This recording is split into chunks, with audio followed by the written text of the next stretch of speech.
the Lada Bridge on a magnificent day. The water is really blue and apparently good for fishing because there's about, I don't know, 60 people right in the line trying to catch fish, though we haven't seen anyone get anything yet. But the air smells wonderful. The Bosphorus is just out there. Istanbul was Constantinople, now it's Istanbul. Istanbul, Turkey, a buzzing metropolis with a surprisingly laid-back feel. It must be the beautiful Bosphorus that gives Istanbul that certain effect as you wander the winding alleyways. There's something so familiar about Istanbul, a certain homey feel, but there were plenty of traditions and food that were completely foreign to me. So I dove right in with a visit to Hagia Sophia. Built over 1,000 years ago, this beautiful museum began its life as a Christian church until the 1400s, when Istanbul was overtaken by the Ottomans and the church was transformed into a mosque. 500 years later, the structure was deemed a museum in 1935.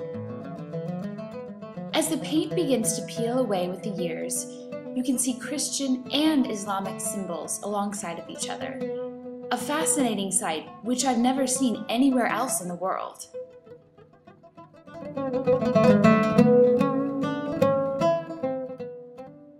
Here's a great example showing both religions.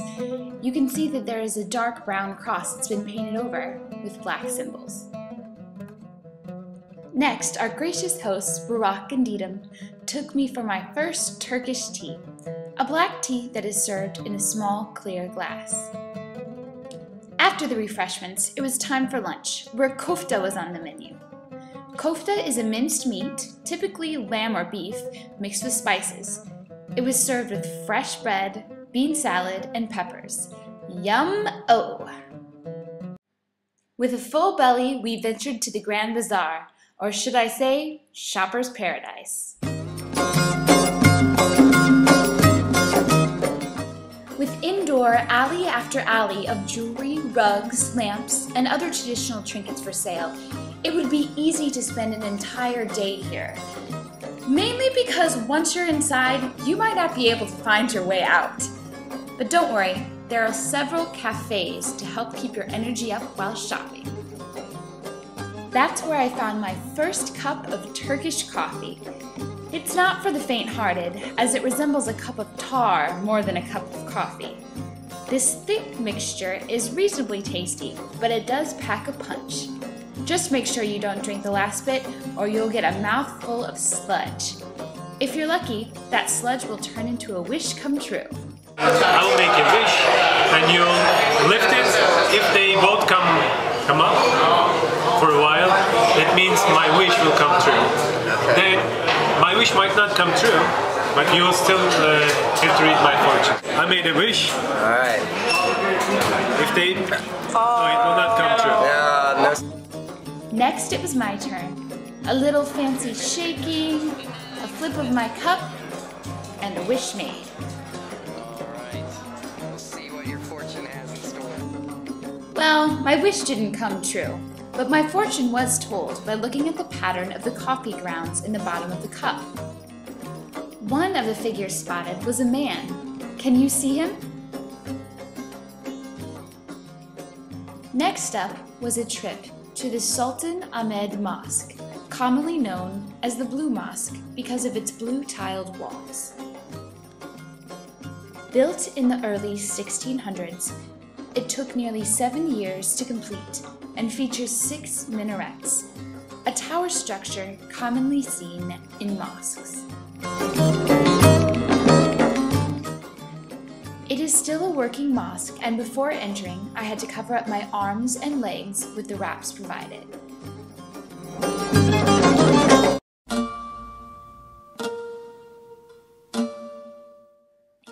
As I walked the streets the next morning, the city began to awaken.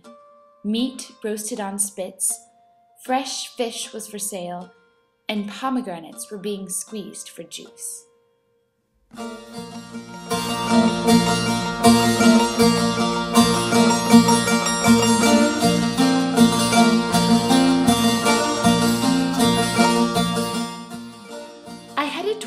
Galata Tower for some panoramic views of the city. The clear afternoon skies revealed a dazzling view from the top of the centuries-old tower, and also helped me to further get my bearings of the city. Later, we even found a miniature version of the tower to have some fun with. Wandering around the city, I stumbled upon a large park featuring the Museum of the History of Science and Technology in Islam, where I made a quick stop.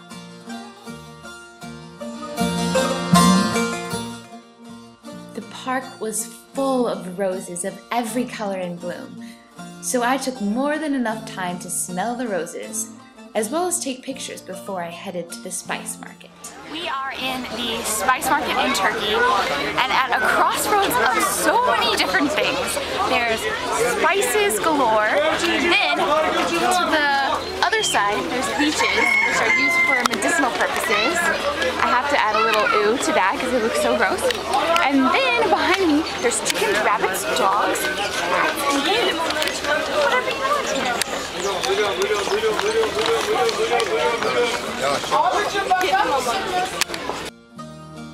The spice market is full of all kinds of dried fruit, spices, and teas. Some stalls even draw in shoppers by touting one item as Turkish Viagra. I stuck with buying a traditional Turkish drink, raki, a clear, licorice-tasting alcohol that turns cloudy when water is added.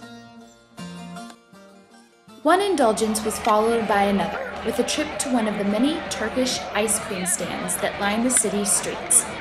They even put on a bit of a show with the very thick sweet treat.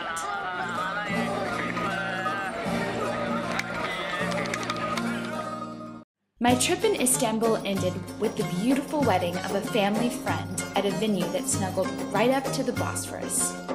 The elegant table was prepared for the officiant, bride, groom, and a witness for each of them. As the guests began to arrive, the bride and groom were hidden away in one of the many elegant rooms. The excitement began to build as more guests arrived during the cocktail hour, and finally the officiant arrived by private boat. With that, the bride and groom made their grand entrance.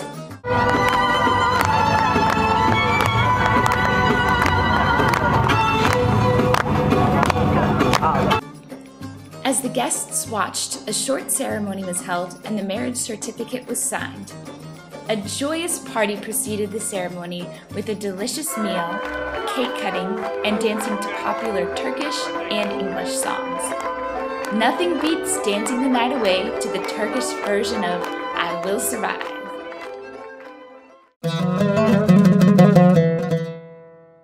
Istanbul, where long-standing traditions marry ever-evolving modern thinking to create a beautiful culture for new generations to come.